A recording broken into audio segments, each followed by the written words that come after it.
मेरे बड़े भाई साहब और भाभी दोनों की होगी, दोनों की इकट्ठी कर दी थी ऑक्सीजन की वजह से।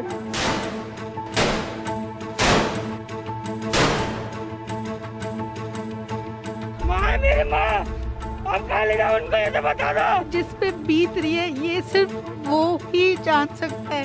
They are all human beings. They were my patients.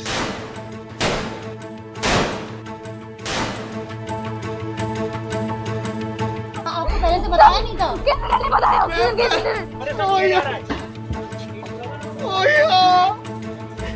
Just the lack of oxygen might kill it.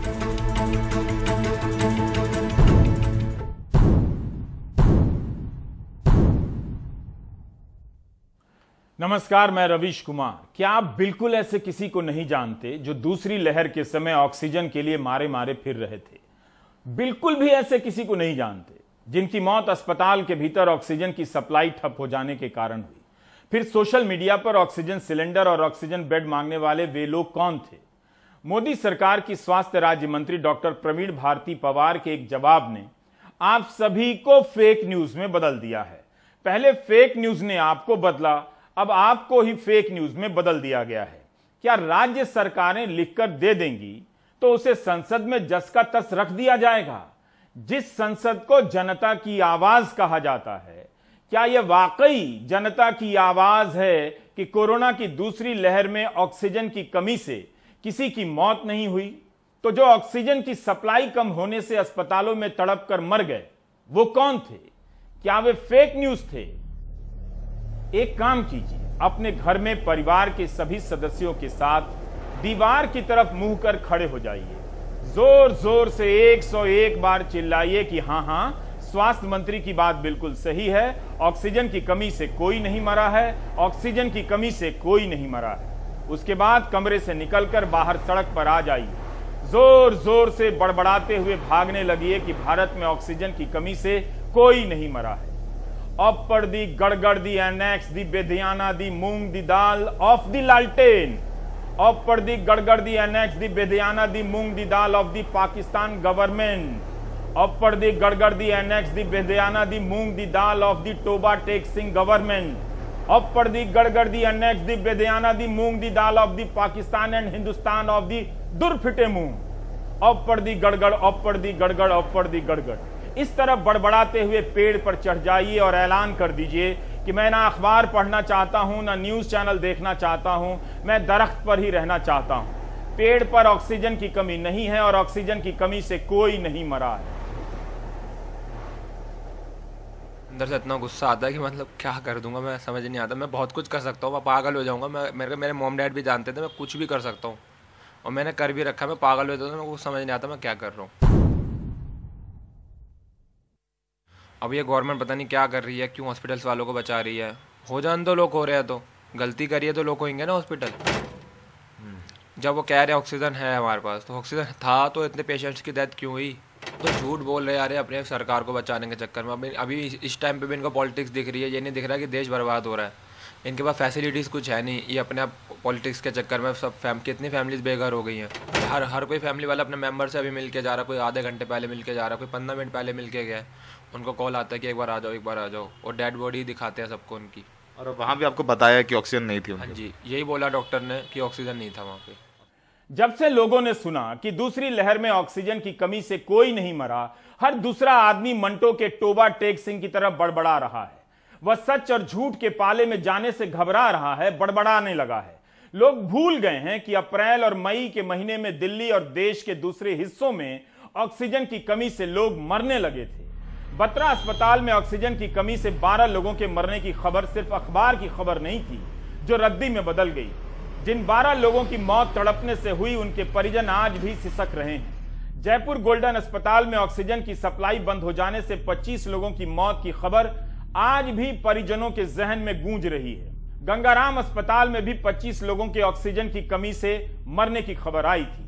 जून के पहले हफ्ते में क्या दिल्ली सरकार भी एक झूठा फैसला बता रही थी कि जिन लोगों की मौत ऑक्सीजन की कमी से हुई है, सरकार उनके परिवार को 5 लाख रुपए का मुआवजा देगी। जब लोग ऑक्सीजन की कमी से नहीं मरे, तब दिल्ली सरकार ने मुआवजे का ऐलान कैसे कर दिया होगा? यह भी भूल जाइए कि सुप्रीम कोर्ट तक में ऑक्सीजन की सप्लाई को लेकर बहस चली और एक नेशनल टास्क फोर्स बना। चंद ज्ञात घटनाओं को ही जोड़ दीजिए तो ऑक्सीजन की कमी से मरने वालों की संख्या 178 से अधिक हो जाती है। यही नहीं, समय पर ऑक्सीजन सिलेंडर ना मिलने से कितने लोग मरे इसका कोई हिसाब नहीं होगा।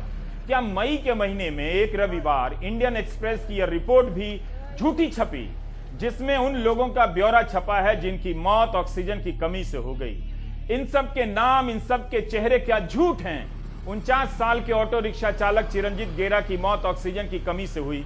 बेटे गौरव ने झूठ बोला क्या कि उन्हें बताया गया अस्पताल में कि ऑक्सीजन नहीं था और पिता की मौत हो गई। 57 साल के संजय सेठ बत्रा अस्पताल में भर्ती थे, वहां उनकी मौत हो गई। उनकी पत्नी के भाई संजय ने बताया कि अस्पताल ने ही परिवार को बताया कि ऑक्सीजन खत्म होने वाला है।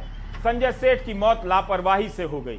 कांग्रेस के केसी वेणुगोपाल ने कहा है कि वे मंत्री के खिलाफ विशेषाधिकार हनन का प्रस्ताव लाएंगे। वेणुगोपाल ने अपने सवाल में यह नहीं पूछा था कि राज्यों में ऑक्सीजन की कमी से मौत हुई है या नहीं। उनका सवाल था कि क्या यह सही है कि दूसरी लहर के दौरान बड़ी संख्या में लोगों की मौत ऑक्सीजन की कमी से हुई है। इस सवाल के जवाब में स्वास्थ्य राज्य मंत्री डॉक्टर प्रवीण भारती पवार का लिखित बयान है। राज्यों और केंद्र शासित प्रदेशों ने अलग से नहीं बताया है। सवाल है कि क्या राज्यों से अलग से पूछा गया था? क्या केंद्र को अपने स्तर पर ऐसी कोई जानकारी नहीं थी, नहीं मिल सकती थी? कोरोना के समय आपदा प्रबंधन एक्ट लागू है। इसके तहत इस मामले में ज्यादातर अधिकार केंद्र के पास है। मौत की गिनती कैसे होगी, दवाओं की गाइडलाइन कैसे होगी, केंद्र तय कर रहा था, राज्य भी कर रहे थे। क्या केंद्र ने राज्यों से कहा कि ऑक्सीजन की कमी से होने वाली मौत की अलग से गिनती की जाए? क्या कहा था या पहले से तय फॉर्मेट में ही मौतों की गिनती होती रही? केंद्र बताए कि किस किस राज्य सरकार ने उसके पूछे जाने के बाद यह कहा कि ऑक्सीजन से कोई नहीं मरा, नाम बताए। कोरोना की दूसरी लहर में लोग मरे नहीं, उनका नरसंहार हुआ। इस नरसंहार के बाद भी प्रधानमंत्री सरकार की पीठ थपथपा रहे हैं। प्रवीण पवार के बयान और प्रधानमंत्री की शाबाशी में कोई अंतर नहीं है। Madam, what happened the other day, the tragedy took place where we lost 20 precious life. And the 20s are not, madam, just the statistical number. They are all human beings. They were my patients. They were my responsibility. They came on faith of Dr. Baruja and Jaipur Golden Hospital. And where did I put my faith? The government of India, Delhi government, that they will give me the oxygen. ये दिल्ली के Jaipur golden अस्पताल के प्रबंध निदेशक का बयान था जो आपने सुना। वो हाईकोर्ट में भी कह चुके हैं। सौरभ शुक्ल ने ऑक्सीजन से हुई मौतों को लेकर एक डॉक्यूमेंट्री बनाई जो एनडीटीवी इंडिया पर 30 मई को चली।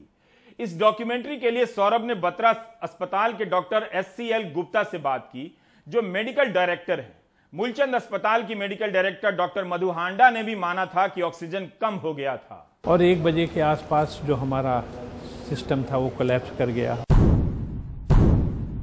और 1 बजे के आसपास जो हमारा सिस्टम था वो कोलैप्स कर गया। पर 15 मिनट ऐसा भी हुआ जब हमारे पास ऑक्सीजन नहीं थी। जिनके पास जो सिलेंडर्स मिल सकते थे, बगल से मिल सकते थे, मजीदिया हॉस्पिटल से ला सकते थे, यानी कुछ भी इस दुनिया में पॉसिबल था जो कर सकते थे वो हमने किया। बट अनफॉर्चुनेटली वो 15 मिनट्स, आधा घंटे हमारे पास ऐसा रहा जब तक हमारी आपूर्ति हुई करीब 2000 लीटर की, तब तक हमारे 12 पेशेंट की डेथ हो चुकी थी। मेरे को अभी वही लगता है कि वो पायलट को कैसे लगता होगा अगर वो उसका फ्यूल रन हो रहा है और इंजन जा रहा है और उसकी कंधों पे 200 लोगों की जान है, उसको कैसे लग रहा होगा। दिल्ली के जयपुर गोल्डन अस्पताल में जिन लोगों की मौत ऑक्सीजन की कमी से हुई है उनके परिजन हाईकोर्ट चले गए हैं। परिमल ने एरिक मैसी से बात की है जिनकी मां की मौत जयपुर गोल्डन अस्पताल में ऑक्सीजन की कमी से हुई थी। गलती तो हर जगह ये, मतलब स्टार्टिंग से ही आप देख लीजिए। पहली बात तो किसी ने कोई अकाउंटेबिलिटी फिक्स करी नहीं है कहीं पे भी। उसके बाद कवर अप पहले दिल्ली गवर्नमेंट ने करा था एक कमेटी बना के कि डेथ्स जो हुई हैं वो कोमॉर्बिडिटीज़ की वजह से हुई हैं, ऑक्सीजन शॉर्टेज की वजह से। कमेटी ने रिपोर्ट दी कि कोमॉर्बिडिटी की वजह से डेथ। हाँ, कल हम देख रहे हैं we were all very shocked. जो हमारा जो ग्रुप बना रखा है हम लोगों ने सारे फैमिलीज से, इनफैक्ट नॉट जस्ट हमारे केस में, अ लॉट ऑफ पीपल जिन लोगों ने अपने फैमिली वालों को खोया है, फ्रेंड्स को खोया है due to shortage of oxygen, तो सबका यही कहना था। And we were very shocked कि मतलब how can they even say that. And यहाँ पे गलती तो मतलब कहाँ से शुरू करें। हाईकोर्ट से क्या आप लोगों ने अर्जी लगाई है, कितनी फैमिलीज हैं? हम 8 फैमिलीज़ हैं। हमने यही कहा है कि अकाउंटेबिलिटी फिक्स हो, एक CBI लेड इंक्वायरी हो, SIT लेड प्रोब हो, कोर्ट मॉनिटर्ड हो। केंद्र सरकार ने सुप्रीम कोर्ट में हलफनामा दिया है कि जिन लोगों की मौत कोविड से हुई है और उन्हें दूसरी बीमारियां भी हैं, तो भी उनकी मौत कोविड की मौत में गिनी जाएगी।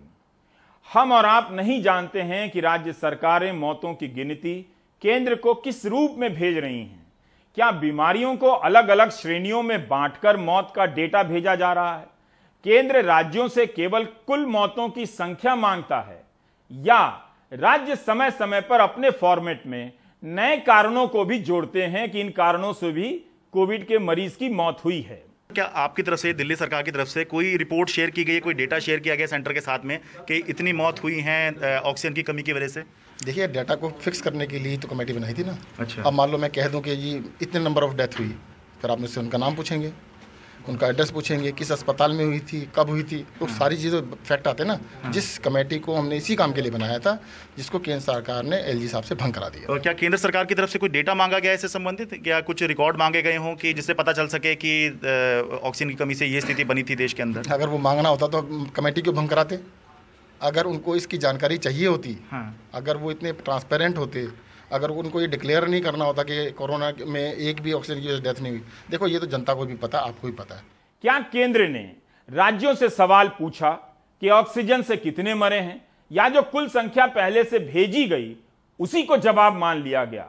12 मई के टाइम्स ऑफ इंडिया में गोवा के स्वास्थ्य मंत्री विश्वजीत राणे का बयान छपा है। गोवा मेडिकल कॉलेज में भोर के पहले कई मरीजों की मौत ऑक्सीजन की कमी से हो गई। 16 मई को टाइम्स ऑफ इंडिया में खबर छपी है कि 12 मई से 16 मई के बीच 83 लोगों की मौत ऑक्सीजन की कमी से हुई है। 7 मई को तमिलनाडु के मुख्यमंत्री MK स्टालिन ने प्रधानमंत्री को पत्र लिखा है कि चेंगलपट्टू जिले में ऑक्सीजन की कमी के कारण 13 लोगों की मौत हुई है। क्या इसके बाद भी मोदी सरकार की स्वास्थ्य राज्य मंत्री कह सकती हैं कि ऑक्सीजन की कमी से एक भी मौत नहीं हुई? 4 दिन होगा भर्ती थे, ऑक्सीजन की कमी से होगा और उनको डोज नहीं दिया। अच्छा। हाँ, वो डोज कैसे देते सूचना मिली ऑक्सीजन की कमी आप लोगों को? हमको 6 बजे से ऑक्सीजन की कमी है, बता रहा है यही नहीं है, यही नहीं है ऑक्सीजन। अच्छा। हाँ, फिर क्या किया आप लोगों ने? हमने कि हम बाहर से ऑक्सीजन ला दें, किले बाहर की ऑक्सीजन नहीं लगेगी किले। हाँ, फिर उसके बाद वेंटिलेटर पे हटा दिया, उसके बाद आधे घंटे बाद किले खत्म हो गए। अच्छा। हाँ, उसके आधे घंटे बाद कितने लोग खत्म हुए होंगे आप लोगों के देखते देखते? हमें 8-10 लोग खत्म हुए मेरे सामने। ऑक्सीजन का लेवल जैसे ही कम होता गया और इस तरह तड़प तड़प के मरे हैं, ये बहुत ही भयावह स्थिति है। इतना तड़प तड़प के मरे हैं, कोई व्यवस्था नहीं, कुछ नहीं। ये उन लोगों की आवाज सुनी आपने जो 18 और 20 अप्रैल को अनुराग द्वारी ने भोपाल और शहडोल से भेजी थी। यहां के अस्पतालों में ऑक्सीजन की कमी से करीब 20 लोगों की मौत हो गई। यह खबर आई थी। प्रशासन इनकार करता रहा, लेकिन परिजन बताते रहे कि उनके मरीज कैसे तड़पकर मर गए। अपनी इस रिपोर्ट में अनुराग द्वारी ने नरसिंहपुर के एक अस्पताल से भी ऑक्सीजन की कमी का जिक्र किया था।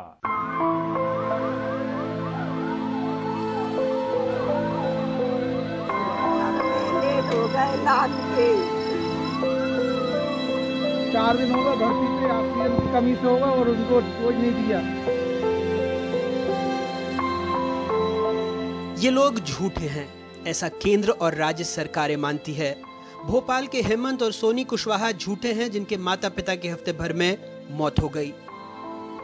इन 4 दिनों में हम सारे गवर्नमेंट हॉस्पिटल में पूरे भोपाल में हम सर्च करते रहे, कहीं हमको बेड अवेलेबल नहीं मिले। सब ना ऑक्सीजन ना नॉर्मल। अपनी कमियां को किसी ने माना ही नहीं है, बल्कि और जनता पे ही थोप दिया गया है उस चीज़ को, और हर चीज़ से सरकार ने हाथ खड़े करे हैं। अनेकों कहानी हमारे सामने तो रोज हम देखते थे कितनी कैजुअलिटी होती थी। रोज की रोज 16, 18, 25 बॉडी निकलती थी। ये सिलसिला हमने 13 तारीख से लेके देखा 30 तारीख तक। प्रांशु के पड़ोसी लक्ष्मण मोहाबे ने कार में दम तोड़ा। प्रांशु भी झूठ बोल रहे हैं। ऑक्सीजन बेड तो उन्होंने दे दिया था नाम के लिए कि आपको मिल जाएगा ऑक्सीजन है, पर मतलब अवेलेबिलिटी थी नहीं ऑक्सीजन की। कह तो दिया था उन्होंने, सरकार ने तो कह दिया कि ऑक्सीजन था, सब फैसिलिटी प्रोवाइड हुई, पर जिनको सामने देखा कैसे मान लें अपन कि ऑक्सीजन पहुंचा था उन तक? जिनको नीड था उनको तो पहुंचा नहीं। कटनी में कावसजी वार्ड की बेबी बाई कोरी की कोरोना से मौत हुई। पति पहले चल बसे थे। 5 बच्चे बस इंसाफ की उम्मीद में हैं। सरकार के बयान से दुखी हैं। झूठी बोले, क्योंकि हमारी माँ थी, हमको पता है ना। मेरी माँ की मौत ऑक्सीजन की वजह से हुई, उनको ऑक्सीजन कहीं नहीं मिला, हम लोग भटकते रहे। सरकार शायद मानती होगी कि होशंगाबाद के राजेश, जिन्होंने अपने भाई और मां दोनों को खो दिया, कहते हैं शहर भर में ऑक्सीजन तलाशा, नहीं मिला, वो भी झूठ बोल रहे होंगे। आज 2000 चीज के 10,000 भी देने को तैयार, लेकिन ऑक्सीजन नहीं मिली, जिससे मेरे भाई की मृत्यु हो गई और मेरी माँ का भी यही परेशानी से 8 दिन हॉस्पिटल में भर्ती रही। ऑक्सीजन की समस्या रही, लेकिन माँ भी नहीं बचा सके। हम ये कभी भूलेंगे नहीं कि सरकार के प्रति हम भारी गंभीर हैं। सबसे पूछा तो ऑक्सीजन की व्यवस्था करने हमारे देवर जी इस अस्पताल उस अस्पताल घूमते रहे, कहीं कोई व्यवस्था नहीं हुई। गरीब फैमिली, मजदूर फैमिली हम कहाँ ले जाते, किससे सहायता लेते, कोई सामने नहीं आया उस समय। अप्रैल में शहडोल, भोपाल, हर जगह से ऑक्सीजन की कमी से मौत की खबरें सामने आई। प्रेम केवलानी के भाई पवन नहीं रहे। सुबह 4 बजे हल्ला हो गया कि ऑक्सीजन नहीं है और हम अंदर जाना चाहते रहे, नहीं जाने दिए। जब किसी तरह से हम अंदर गए तो देखे तो बॉडी ठंडी थी। गवर्नमेंट ये कह रही है कि हमारी ऑक्सीजन की कमी की वजह से ये सब चीज़ें नहीं हुई, ये गलत है। हमने खुद देखा, अपने भाई की बॉडी को हमने खुद पैक करवाया। और कई लोगों के रिश्तेदार सामने आए हैं, शायद सरकार को ये भी झूठे लगते होंगे। ये पूर्णतः झूठ है। मेरी मां की मृत्यु ऑक्सीजन की कमी से के कारण ही हुई है। सुबह 6 बजे तक सर 7 लोग मेरे वार्ड में, जहाँ पे मेरे भैया थे, वो उस वार्ड में 7 लोग की डेथ हो चुकी थी और शाम होते होते मेरे ख्याल से 16 लोग की उस दिन मृत्यु हो गई ऑक्सीजन की वजह से। वैसे जो बात केंद्र ने संसद में कही है, मध्य प्रदेश सरकार महीने भर पहले हाईकोर्ट में कह चुकी है। मंत्री जी भी फिर दोहरा रहे हैं। ऑक्सीजन की कमी के कारण कोई मृत्यु नहीं हुई। राज्य सरकार ने प्रथम सप्ताह में अपना एक हलफनामा प्रस्तुत किया, जिसमें उन्होंने बताया कि मध्य प्रदेश में बहुत सारे जिलों में जिनमें शिकायत थी ऑक्सीजन की कमी की, वहां पर ऑक्सीजन की कमी का कोई मामला नहीं था। अब जब हुक्मरानों ने कोर्ट में कह दिया, संसद में कह दिया, तो ये सारे चेहरे झूठे ही लगेंगे, है ना सरकार? कोई भी सरकार केंद्र की हो या राज्य ने रिपोर्ट भेजी हो, जब ये कहती है कि ऑक्सीजन की कमी से किसी की मौत नहीं हुई, तो ऐसे परिवारों का जख्म फिर से हरा हो जाता है। भोपाल में अपने कैमरा सहयोगी रिजवान खान और राजू बाथम के साथ अनुराग द्वारी, एनडीटीवी इंडिया। उम्मीद थी कि बीजेपी और सरकार इस जवाब में सुधार करेगी, लेकिन संबित पात्रा की प्रेस कॉन्फ्रेंस से साफ हो गया है कि सरकार ने अपने तर्क तैयार कर लिए हैं। अब सरकारी तौर पर यही रहेगा कि कोई भी ऑक्सीजन की कमी से नहीं मरा। किसी भी राज्य ने या किसी भी यूनियन टेरिटरी ने ऑक्सीजन के शॉर्टेज को लेकर कोई मृत्यु हुआ हो, specifically because of oxygen shortage, इस पर कोई आंकड़ा नहीं भेजा। किसी ने भी ये नहीं कहा कि उनके राज्य में ऑक्सीजन शॉर्टेज के कारण कोई मृत्यु हुई है, इसलिए इसके आंकड़े नहीं है। 65,000 पॉजिटिव रुग्ण आ रहे थे, तब भी हमने 1700 मेट्रिक टन पे ऑक्सीजन मैनेज किए और ईश्वर की कृपा है कि कोई भी मिसहैप या एक्सीडेंट इस तरह से कि ऑक्सीजन नहीं मिला इसीलिए नहीं हुआ है। कल जिस बेशर्मी से झूठ बोला केंद्र सरकार ने संसद में, और आज उस बेशर्मी को और अंडरलाइन करने के लिए भारतीय जनता पार्टी के प्रवक्ता और नेता, सीनियर नेता संबित पात्रा जी आए प्रेस कॉन्फ्रेंस करने, और जैसी उनकी और उनके बाकी बीजेपी नेताओं की आदत है, जब प्रेस कॉन्फ्रेंस में बैठते हैं तो किसी चीज की जिम्मेदारी लेने की वजह से, कहीं ये समझने की वजह से कि गलती कहां हुई थी, बस झगड़ना शुरू कर देते हैं। केजरीवाल जी को गाली देना शुरू कर देंगे, ममता जी को गाली देना शुरू कर देंगे, नॉन बीजेपी स्टेट्स के चीफ मिनिस्टर्स को गाली देना शुरू कर देंगे। अगर मनीष सिसोदिया इस बात को लेकर आक्रामक हैं कि मोदी सरकार ने अपनी विफलताओं की जिम्मेदारी स्वीकार नहीं की, तो फिर उन्हें ऑस्ट्रेलिया की इस खबर को पढ़ना चाहिए। ऑस्ट्रेलिया के प्रधानमंत्री ने, जिनका नाम स्कॉट मॉरिसन है, उन्होंने कोविड के टीकाकरण की धीमी शुरुआत की जवाबदेही स्वीकार की है। लखनऊ के मोहित कुमार और प्रिंस कुमार का यह इंटरव्यू सभी सांसदों को देखना चाहिए। 61 साल के शंकर दयाल ऑक्सीजन के लिए कैसे तड़पते रहे, इसके जानने के बाद भी कोई सरकार कह सकती है कि ऑक्सीजन की कमी से कोई मौत नहीं हुई है? काफ़ी हॉस्पिटलों में दौड़े हैं, मतलब पूरे लखनऊ में हर तरफ गए, कोने कोने हॉस्पिटल में सब, कहीं कोई बेड नहीं खाली था, ना कहीं ऑक्सीजन भी अवेलेबल नहीं हो पा रही थी। फिर इधर उधर हम लोग बहुत दौड़े भागे, तब जाके वही मान के चलिए दोपहर में हम लोगों को 12-1 बजे तक सिलेंडर वो भी मिल पाया। मतलब आप 5 बजे उनको यहाँ ले आए? हाँ। और सिलेंडर आपको मिला है 7 घंटे बाद? हाँ। एक सिलेंडर? एक सिलेंडर। ठीक है। फिर उसके बाद उसको लगाया गया है, फिर उसके बाद हमको नेक्स्ट दूसरा सिलेंडर भी अरेंजमेंट करना पड़ा था, वो तो कंटिन्यू चलेगा नहीं, ख़त्म होना था उसको। तो उन लोग से जानना चाहूँगा, आपने शायद अखबार में पढ़ा हो आज कि सरकार ऐसा कह रही है कि उनके पास राज्यों की तरफ से कोई ऐसा डेटा या कोई डिटेल किसी की नहीं आई है कि किसी शख्स की ऑक्सीजन की कमी से मौत हुई हो। अगर इतनी आसानी से ऑक्सीजन अवेलेबल हो पाती उस वक्त, तो जिस लाइन में हम लोग लग रहे थे वहाँ 10-10, 12-12 घंटे के लिए नहीं लगना पड़ता हमें। जितनी रिक्वेस्ट कर सकते थे, हाथ पैर जोड़ा, सब कुछ किया, पर किसी भी हॉस्पिटल में ना ऑक्सीजन अवेलेबल थी और ना ही बेड। अभी तक हम नहीं जानते कि दूसरी लहर में कितने लोग मरे हैं। दुनिया भर के विशेषज्ञ, जिनमें भारतीय भी हैं, कई बार बता चुके हैं कि भारत में मरने वालों की सरकारी संख्या सही नहीं है, उससे कहीं ज्यादा लोग मरे हैं। भारत के ही कई अखबारों ने तरह तरह से आंकड़े रखे कि दूसरी लहर के नरसंहार में मरने वालों का आंकड़ा झूठा है, सही नहीं है। अदालतों ने भी फटकार लगाई है सरकारों को। इसके बाद भी सरकार के लिए मरने वालों की संख्या का मामला मामूली भूल चूक, सुधार, लेनी देनी का ही बना रहा। आपने कितनी खबरों में देखा कि कोविड से मरने वालों की संख्या सरकार और शमशान के ही दूसरे दस्तावेजों के मुकाबले काफी कम है।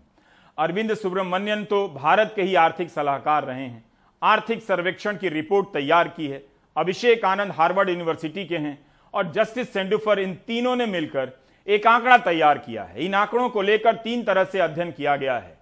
इस रिपोर्ट में लिखा है कि उत्तर प्रदेश का जो सरकारी आंकड़ा है मरने वालों का, उसमें शक की काफी गुंजाइश है।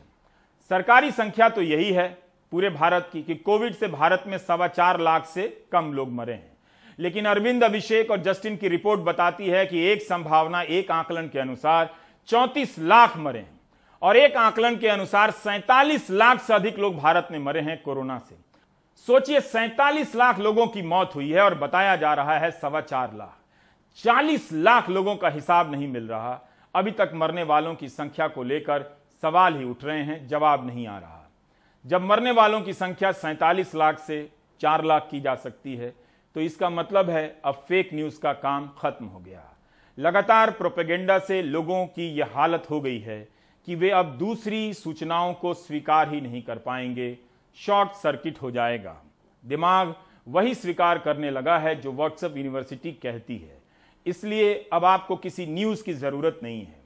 आपके सामने मौत हुई है, लाश पड़ी है और सरकार कह सकती है कि वो जो मरा हुआ है दरअसल मरा हुआ नहीं है, और आप उसे एनआरआई अंकिल को व्हाट्सएप वीडियो कॉल पर बता सकते हैं कि कोई नहीं मरा है। सांसद मनोज झा ने फिर भी कुछ कोशिश की है। कोई भाषण की शक्ल में नहीं है, एक शोक संतप्त गणतंत्र के एक अदना नागरिक समझिए या एक जनप्रतिनिधि समझिए, उसकी ओर से कुछ बातें कही जा रही हैं। और सबसे पहले माफीनामा उन तमाम लोगों को जिनकी मौत को भी हम एक्नॉलेज नहीं कर रहे हैं, जो हम जान ही रहे हैं कि वो मारे गए। तो ये माफीनामा सर सिर्फ मेरा नहीं है। मैं इसलिए ये बात कह रहा हूं कि मई के महीने में मैंने 6 आर्टिकल लिखे।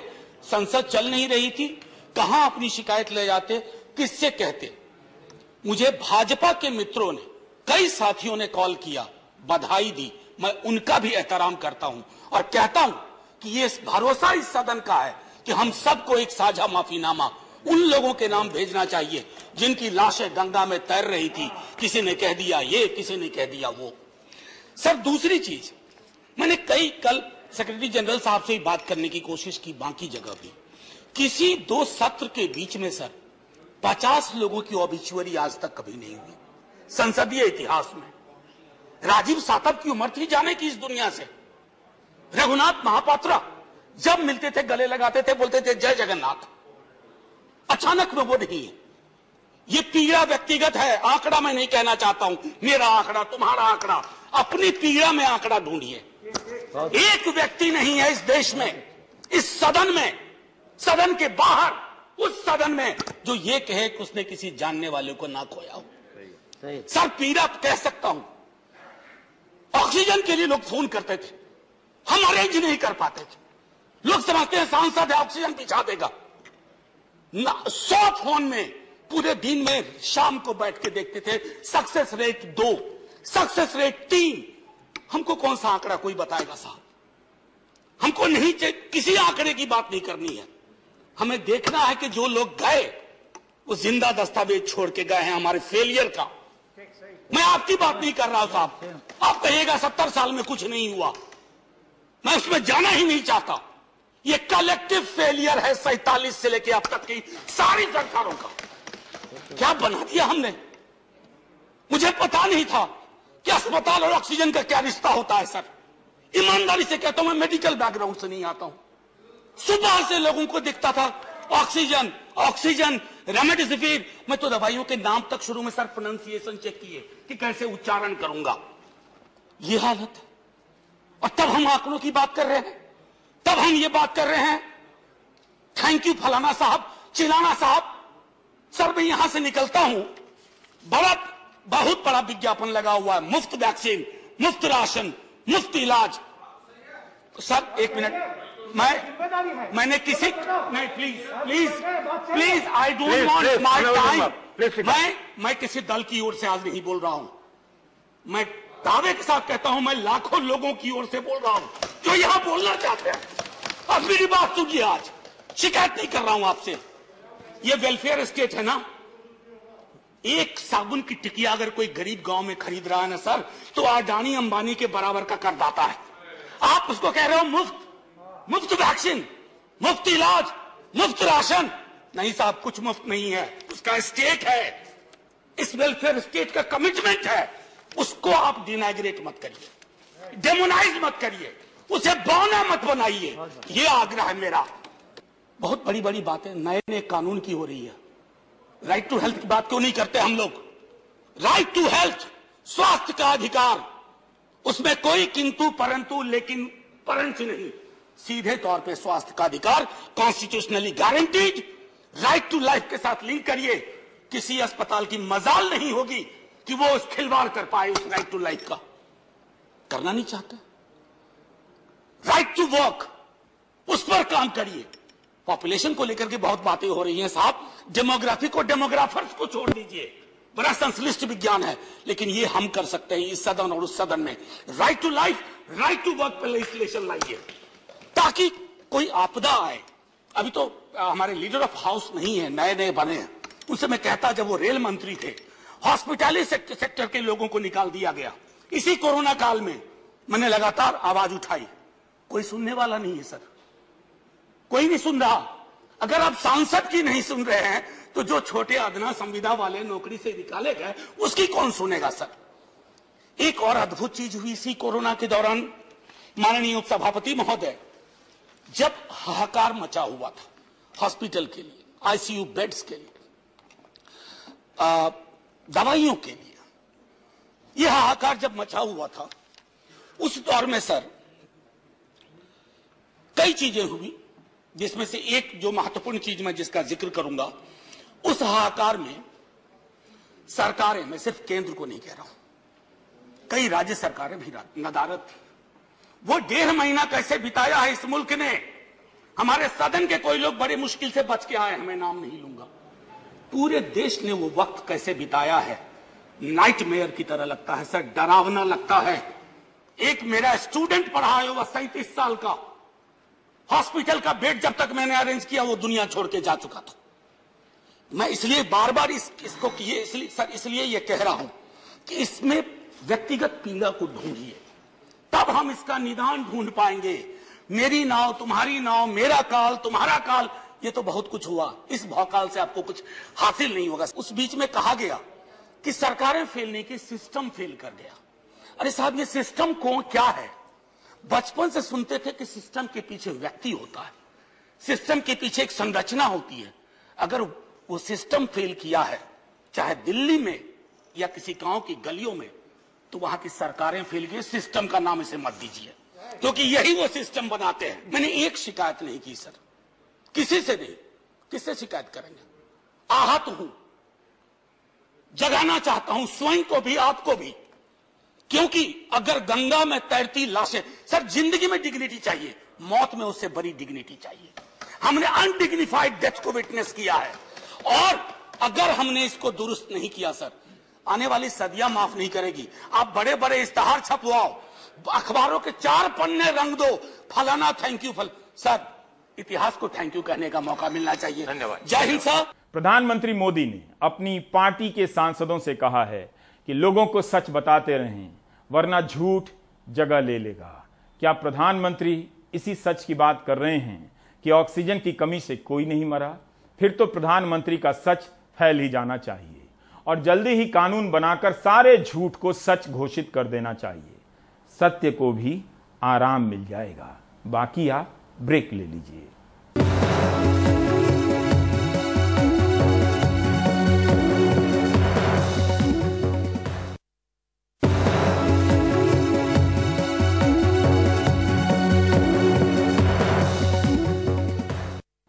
क्या ममता बनर्जी केंद्रीय राजनीति में दखल देने की तैयारी कर रही हैं? आज कोलकाता में शहीदी दिवस के मौके पर उनके एक कार्यक्रम को तृणमूल कांग्रेस के नेता उसी तरह से पेश कर रहे हैं। Government of India collected 3.7 lakh crores from the public pocket and why they are spending this money? Narendra Modi को जनता के पैसे से जासूसी न कराने की नसीहत। पेगासास ढुके गए। बांग्ला के साथ साथ हिंदी बोलती ममता बनर्जी का रंग कुछ बदला हुआ था। उन्हें मालूम था कि उनके इस ऑनलाइन भाषण का प्रसारण देश के कई हिस्सों में हो रहा है। उन्होंने कहा कि उनकी भी जासूसी हो रही है और वो अपने फोन पर प्लास्टर लगा कर रखती हैं। Now because of Pegasus, can you imagine? I have done one thing, I am showing you. देखो हम पूरा इसको प्लास्टर कर दिया। क्या करेगा? फोन लगा के क्या करेगा? कैमरा में पूरा तुल लेता है। हम ऑडियो में भी बात करते हैं तो, फेस टाइम में भी करते हैं तो, वीडियो में भी करते हैं तो, मैं कैमरा का ही पूरा प्लास्टिक प्लास्टर लगा दिया। एक गवर्नमेंट ऑफ इंडिया को भी प्लास्टर लगाना चाहिए, नहीं तो देश बर्बाद हो जाएगा, देश को बर्बादी हो जाएगा। हर साल होने वाले इस शहादत दिवस कार्यक्रम में रैली के बाद इस साल तृणमूल के अलावा विपक्ष की 8 पार्टियों के नेता भी शामिल रहे। कांग्रेस से पी चिदम्बरम और दिग्विजय सिंह, एनसीपी से शरद पवार और सुप्रिया सूले, सपा से जया बच्चन और रामगोपाल यादव, आरजेडी से मनोज झा, शिवसेना से प्रियंका चतुर्वेदी, आम आदमी पार्टी से संजय सिंह, टीआरएस के केशव राव और शिरोमणि अकाली दल से बलविंदर सिंह भुंडर समेत कई प्रमुख विपक्षी नेताओं ने 1993 में कोलकाता में पुलिस की गोली में मारे गए युवा कांग्रेस के शहीदों को श्रद्धांजलि दी। राजनीतिक गलियारों में ममता बनर्जी के भाषण को आने वाले दिनों में राष्ट्रीय राजनीति में ममता की सक्रिय भूमिका के तौर पर देखा जा रहा है। आप ममता बनर्जी के समर्थन में आए हैं? बिल्कुल, ये बिल्कुल। क्या आपको लगता है कि राष्ट्रीय राजनीति में भी ममता बनर्जी को सक्रिय होना चाहिए? क्यों नहीं, क्यों नहीं? मैं तो चाहूंगी कि कोई महिला आए। बिल्कुल। और उन्हें विपक्षी दलों को लीड करना चाहिए। बिल्कुल। ऐसा लड़ाई करने के लिए हम लोग तैयार हैं। लेकिन विपक्ष को एकजुट करने की बात कर रही ममता की रैली में लेफ्ट को न्योता नहीं था। हॉल लीडर लोगों को जाइए, आपको पार्टी को समझाइए, जवाब देना चाहिए। क्यों? हालांकि पेगासस जासूसी मामले में लेफ्ट ने भी हाई लेवल इंक्वायरी की मांग की है। फ्रांस में प्रोब ऑर्डर किया, इधर प्रोब नहीं एक्सेप्ट कर रहा हमारा सरकार। क्यों? अपोजिशन पार्टीज का डिमांड है यह थरो प्रोब होना चाहिए, मॉनिटर्ड बाय सुप्रीम कोर्ट जज या जेपीसी। इस स्कैंडल को छोड़ना नहीं। फिलहाल ममता बनर्जी 25 जुलाई को मुख्यमंत्री फिर से बनने के बाद पहली बार दिल्ली आ रही हैं। वो चाहती हैं कि 27 जुलाई या 28 या 29 जुलाई को विपक्ष के नेताओं की बैठक दिल्ली में हो। इसके अलावा कोलकाता में रैली करके वो सोनिया गांधी सहित कई नेताओं को बुलाना चाहती हैं। पश्चिम बंगाल में चुनाव जीतने के बाद ये पहला मौका था जब ममता बनर्जी ने वर्चुअल माध्यम के जरिए कई राज्यों में पार्टी के नेताओं और कार्यकर्ताओं को संबोधित किया। ममता बनर्जी चाहती हैं कि 2024 के लोकसभा चुनावों से पहले विपक्ष को एकजुट होना चाहिए और उन्होंने अपने भाषण में ये साफ संकेत दिया है कि आने वाले दिनों में वो राष्ट्रीय राजनीति में सक्रिय भूमिका निभाने वाली हैं। दिल्ली से राकेश सिंह के साथ हिमांशु शेखर, एनडीटीवी इंडिया। आप सभी को ईद की शुभकामनाएं। आप देख रहे थे प्राइम टाइम। नमस्कार।